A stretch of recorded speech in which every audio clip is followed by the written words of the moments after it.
সরকার হাইকোর্টের রায়ের বিরুদ্ধে সর্বোচ্চ আদালতে আপিল করেছে। আপিল আদালতে শুনানির দিন ধার্য করা হয়েছে। আদালত শিক্ষার্থীদের কোনো বক্তব্য থাকলে তা শোনার সুযোগ সৃষ্টি করে দিয়েছে।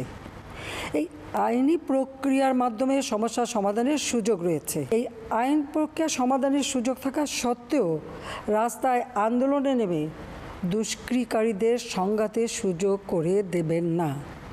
সর্বোচ্চ আদালতের রায় আসা পর্যন্ত ধৈর্য ধরে অপেক্ষা করার জন্য আমি সকলকে বিশেষভাবে অনুরোধ জানাচ্ছি। আমার বিশ্বাস আমাদের ছাত্র সমাজ উচ্চ আদালত থেকে ন্যায় বিচারই পাবে, তাদের হতাশ হতে হবে না। আমি আবারও এই অনাকাঙ্ক্ষিত ঘটনায় যারা নিহত হয়েছেন তাদের জন্য গভীর দুঃখ প্রকাশ করছি এবং পরিবারের সদস্যদের প্রতি আমার সমবেদনা জানাচ্ছি।